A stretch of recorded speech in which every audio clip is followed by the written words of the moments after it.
Imagine a country so massive that you could fit almost 25 European nations inside it, yet so empty that if you stood in the middle of it, you might not see another human being for hundreds of kilometers. That is Australia, a land of extremes, and today we are diving deep into the real numbers behind its population, numbers that are changing faster than most people realize. Welcome back to the channel. If you love data-driven stories about countries, cities, and the people who live in them, you are exactly in the right place. Before we start, hit that like button, subscribe if you are new, and drop a comment telling me which country you want us to cover next. Now let's get into it. As of today, July 2026, Australia's population sits at around 27.2 million people, according to the latest United Nations-based estimates. Some models even push that number slightly higher, close to 28 million, depending on how migration is calculated. To put that in perspective, Australia is the sixth largest country in the world by land area, but it ranks only 55th in population. That is one of the biggest mismatches between size and population density anywhere on Earth.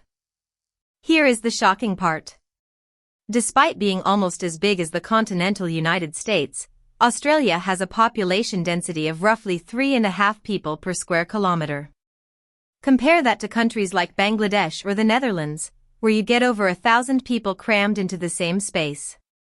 Australia is basically the opposite extreme, a giant continent with wide open, empty interior and almost the entire population squeezed onto the coastline. In fact, official data shows that about 100% of Australians live in urban areas, and the vast majority are clustered in just a handful of coastal cities: Sydney, Melbourne, Brisbane, Perth, and Adelaide. The center of the country, often called the outback, is so sparsely populated that entire regions have fewer people than a single city block in Tokyo or Mumbai. Now let's talk growth. Australia added roughly 400,000 people in the 12 months leading into the start of 2026, according to the Australian Bureau of Statistics. That is an annual growth rate of about 1.5%, which is actually quite high for a developed nation. Most wealthy countries in Europe are barely growing, some are even shrinking, but Australia keeps climbing steadily. So what is driving this growth?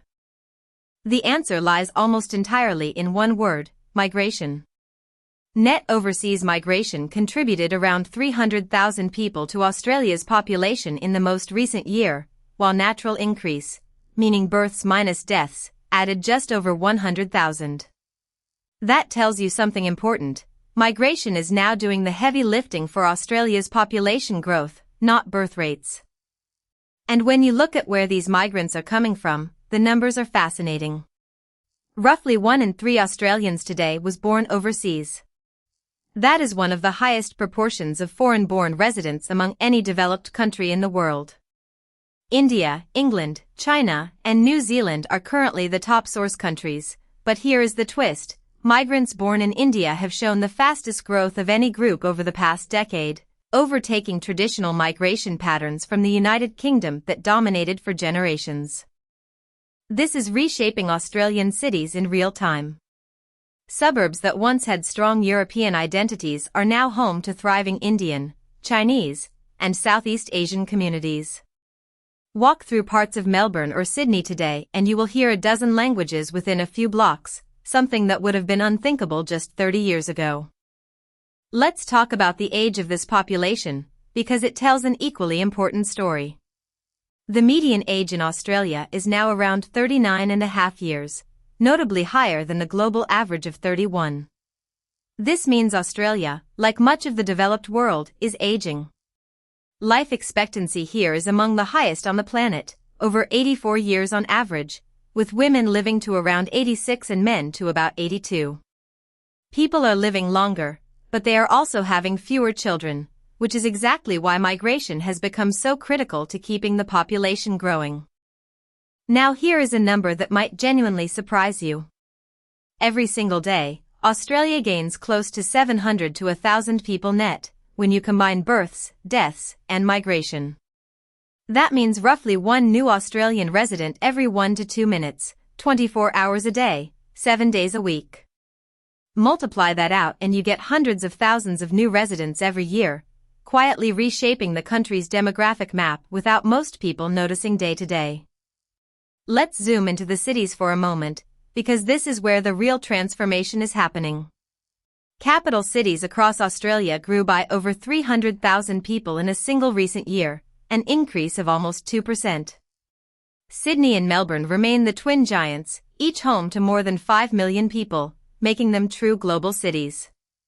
Meanwhile, smaller capitals like Perth and Brisbane are growing even faster in percentage terms, as more Australians and migrants alike move away from the traditional East Coast hubs in search of affordable housing and better lifestyle balance. So where is this all heading?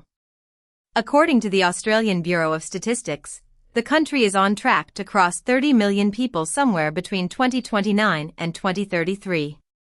Some projections go even further, suggesting Australia could add another 10 million people by 2043 under medium growth assumptions, and if migration and fertility trends move toward the higher end of expectations, the country could theoretically hit 35 million as early as 2038. Think about what that means. Australia grew from 20 million to 25 million people in about 14 years. Demographers now expect the jump from 25 million to 30 million to happen in a similar or even shorter timeframe. This is not slow, gradual change. This is one of the fastest sustained population growth rates among developed nations anywhere in the world. Of course, this growth comes with real challenges. Housing affordability in Sydney and Melbourne has become one of the most talked about economic issues in the country, with rapid population growth putting enormous pressure on infrastructure, transport, and the property market. Urban planners are racing to keep up, building new transit lines, expanding outer suburbs, and debating whether migration levels need to be recalibrated to match housing supply. At the same time, this growth is exactly what is keeping Australia's economy dynamic. A younger, more diverse workforce arriving through migration helps offset the aging of the existing population, fills critical labor shortages in healthcare, construction, and technology, and keeps consumer demand strong. Many economists argue that without this steady migrant inflow, Australia would be facing the same demographic slowdown currently squeezing countries like Japan, Italy, and South Korea. So when you step back and look at the full picture, Australia today is a story of contrast.